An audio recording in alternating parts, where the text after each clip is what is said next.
Well, hey, everybody. Welcome to another episode of the Habitual Growth Podcast.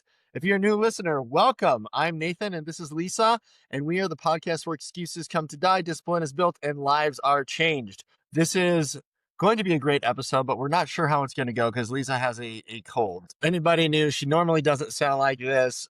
But yes, we do like to have fun as we go and really help you out. And hopefully you can take some of what's discussed here and apply it to your own life. So you're not just consuming material, you're actually turning around and executing it in real life. Lisa, you were doing some reading, I want to say last week before you got your cold.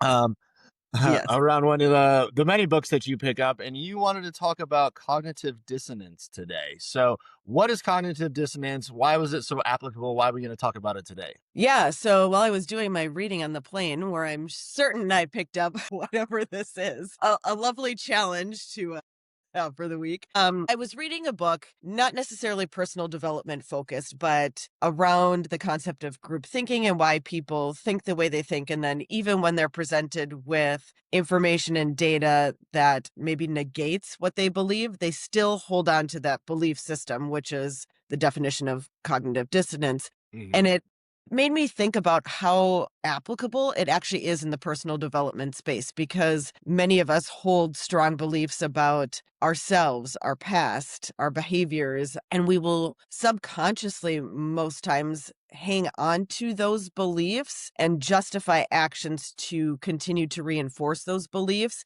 And that's part of what makes real change so hard, is because it's not only overcoming necessarily like a physical behavior, but it's a justification that you hold inside yourself about an outcome, an action, a behavior, or some other story that you are telling yourself. Yeah. Yeah, I like that. I like that definition, which is basically like something that you believe or think you believe versus truly what you're going doing. So like the simple example is somebody who's saying like, I know smoking is bad, but at the same time I smoke because it relaxes me. And so the two don't exactly mesh. And I think what's really interesting about this topic is, one, I would say, not to trip into politics, but this is like how people get so obsessed with politics. And now we're at the point in society where political affiliation has become people's identity, right? You know, it's almost like you go meet people at a party and they're trying to figure out, like, are you liberal or are you conservative, right? Right. Yeah. What did he used to do? Was he an attorney or a doctor, or, was she an entrepreneur or somebody, in tech sales, whatever it is. But it feels like we're forced these days to almost pick a team. And that's why I think this topic is really interesting, because so often, and obviously we talk about self-awareness quite a bit in the personal development domains. But what happens when you have to pick a team, you kind of lose your ability to make the best decisions for yourself, or use all of the numbers and the data that is there to make the better decision. And instead it's like, well, I'm going to do this and then I'm going to justify why I'm doing it. Yeah. And I was actually listening to Andy's podcast, Andy Frisella's podcast yesterday, and it was a Q&AF, and there was a gentleman that called in, and he was, I can't remember the numbers, but 5'8", basically 350 pounds. And he was like, I'm really strong. I'm in the gym. I'm trying to start a business, but I just really love food. And that to me almost is a classic example of cognitive dissonance. Is we have other behaviors that we do to justify the reality of a situation that we're in, instead of addressing the problem that you need discipline. This gentleman needs discipline, let's say, in certain areas to a higher degree to change the outcome. But instead of addressing that, he looks for ways to justify where he is, why he is that way. And so I think it's more prevalent in how we approach the reality of where we're at and the things we need to do to change than people give us credit for. I think it's very common. Yeah, well, it is very common, and it could be anything from personal development to, like we talked about, political affiliation. It could be how you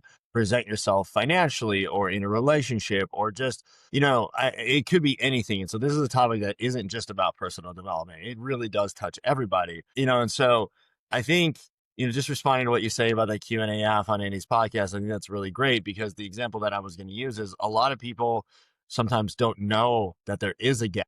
They just kind of have this feeling of like, hey, maybe I should be doing this, or hey, I'm getting tired of drinking, or hey, I know this isn't really good for me. It's just going to be one more time, or I'm going to kick off, my starting my goal until 2026 instead of like starting it right now. So we make choices, we justify, but really the first step is becoming self-aware. Am I doing something? Does it make sense for me to do this? Do I really enjoy what I'm going to do? Why am I justifying this? So you kind of start to peel back the layers of the onion, which is actually why we get people into our daily essential action list on the app, because it forces people to look at the root cause. Like if you're Yeah. trying to lose weight, but you're eating like crap and you're not sticking to a diet or exercising, that's going to come up on the forefront pretty quickly. And then you're going to have to make a decision like, okay, do I start doing the things I know I should be doing? Or am I good with the way that I am? And that's where I think people really get forced to make the decision like, which one do you have to choose? And then, so I want to hear your thoughts on that. And then let's talk about how we reduce some of that cognitive dissonance as well. Yeah, and maybe just to add on to that, because you're right, like that's why we have habitual growth, the behavioral awareness, the understanding where action is needed. But a watch out in the book that I was reading is how powerful the mind is to justify actions or to justify behaviors as not applicable. And they were actually using an example of a smoker who has smoked for a long time and is presented with data on long-term effects of smoking. And his rationale was, well, I'm healthy anyways, or this doesn't apply to me because the study was done in a different region. And so your mind starts to look for ways where whatever the data shows isn't real or is false or can't be applied to you, instead of saying, here is data that is different than what I think my reality is. How can this apply to me because I want a different outcome in my life? And so that was just one interesting thing, is just really how far the mind will go to look for things to make something that is contradictory to what you believe not applicable to you. Yeah, no, 100%. And it's funny because one of the beautiful things about my wife is she can justify anything. Sometimes I let it go and I'm like, yes, I'm fully supportive. And other times I'm like, yeah, I know you're just justifying this. So it does make my life entertaining, at least on a personal level, because I see this work day in and day out. And it's not like it's a bad thing. Like there are good things. And maybe that's an interesting point, is you can actually justify on both sides of like, hey, Lisa's training for a Hydrox competition, right? She's got to put in the time to go do the training. It's not like Lisa's got to escape a family event to go do the training. It's, hey, Yeah. I've made this commitment. This is important to me. This is who I am. So therefore, you can justify things on both sides of the coin.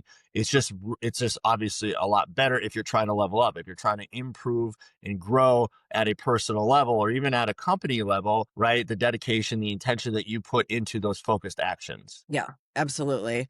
And so I think when people start becoming aware of areas in their life where they might be experiencing cognitive dissonance, I would start with a reflection of, what beliefs do I hold about myself very strongly or I've held for a long period of time? And what do I know is true about that information? And, I think the no-brainer is, I am this way because of something that happened way in the past. And so we develop this story and hold on to it as a belief system. So a good place for people to start is just taking inventory. What are the long held beliefs that I have about myself, or, where I'm at in my life because of some other reason? And do an exercise of, is this true, or are my behaviors currently contributing and reinforcing that old belief system? 100%. And I love that. So there's a couple of ways to close cognitive dissonance. And what we mean by that is really looking to not have to make that choice as closely as you can align your actions with your current belief system. And let's just touch on that for a second here. The more authentic you are going to be. And authenticity plays a huge role in this because, again, cognitive dissonance really rears its head when you're making decisions that don't align with your authentic self, your values, your ethics, your morals, whatever it is, right? When you're starting to make those decisions, and they don't align, that's where you have this big separation. So the closer you can be to your authentic self in communication, in action, in following through, integrity, all those wonderful things that we talk about here at Habitual Growth, the closer you are going to be, the less cognitive dissonance you're going to have. And you said something really interesting, which was like, do I really believe the things that I believe? Well, there is this place as we go through life, we as humans change quite a bit, right? We have different beliefs. We have, that are driven from different environments, different experiences, whatever it is. And so, it's good. It's healthy to re-examine your current beliefs. It is healthy to make sure that you have some sort of identity that you're working towards. Hey, I want to be in shape for my grandkids, therefore I'm going to be an athlete, right? And it doesn't mean you're going out and running a marathon every single weekend. What it means is, hey, I'm putting in the work. I'm active. I'm going to do 30 minutes a day. This is my non-negotiable. So creating an identity that you can work towards that helps be your North Star when you're having cognitive dissonance is great as well, because then you keep focused on the direction that you're going. Yeah, absolutely. What would you tell people to do from maybe a goal perspective? So if they want to tackle this concept of cognitive dissonance, what's a good goal to set in your opinion? Well, I think one, just setting a goal that you think aligns with yourself is healthy, because I think one of the things that happens with goals is people set a goal and they're not sure it's the right goal. So they slow roll Yeah. it, or they don't set a goal because they don't know what goal to set. And I like to take the opposite approach. I like to say, okay, I don't even know where to start. I just know I feel like I have to move. So here's a goal I think I like. I'm going to start moving towards that. And then going back to what I just said a little bit earlier, re-examine that belief, re-examine that goal. Is this something that truly is important to me? Hey, I'm reading every single day. Do I have a stronger mind? Am I thinking more clear? Am I able to fall asleep faster? Or am I just wasting time because I'm not really getting anything out of it?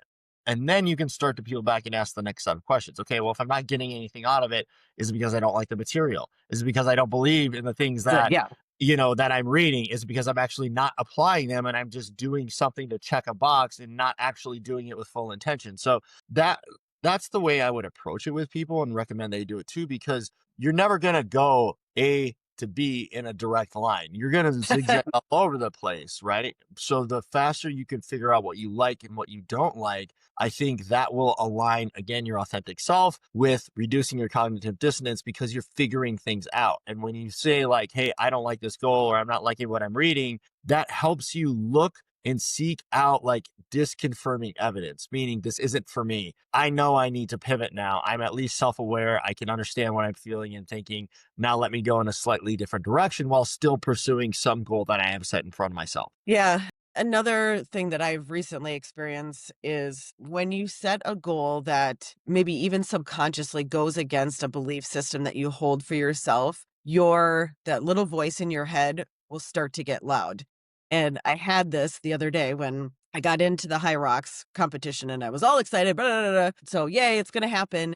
And then over the next couple hours, it was literally the steady stream in my head of, what are you doing? You're not an athlete. Why do you think you and I was so caught off guard, and I was like, I must really believe somewhere deep down something about myself, that this voice is coming up in, whether it shows up in doubt or just self-talk. So that's also something to be aware of too when you set a goal, is listen to the monologue that you have in your head, and you might start to uncover some subconscious beliefs that you hold about yourself. And that's an area to start to focus on, because if I look in reality, the voice says you're not an athlete. My actions would prove otherwise. So where do I need to continue to work? It's probably reframing what I say about myself, how I say about, and then backed with action, which is what I'm doing, is I am now an athlete because I'm doing these things, versus you're not an athlete. What are you doing? So it was an interesting experience that I had just recently that made me think about goals. Yeah, and that is real. And I just want to pull on that a little bit more. I think that is a really exceptional point, because I have this in business. I have this when I'm working out in the gym as well. Same type of thing, where you have these thoughts, and everybody does, whether they talk about it or not. They Everybody. do. So what I think is really interesting when you start to get down this path, what you will find is you will be able to treat yourself with a little bit more compassion and ask the next question, instead of Lisa sucks or Nate sucks and not an athlete, you're not great at these things. It becomes, hey, that's a really interesting voice. I wonder where it's coming from. What is it about this that is triggering this voice? Is it me? Do I not believe in this thing? Am I feeling discontent? Is this disconfirming evidence of I need to change my path a little bit more?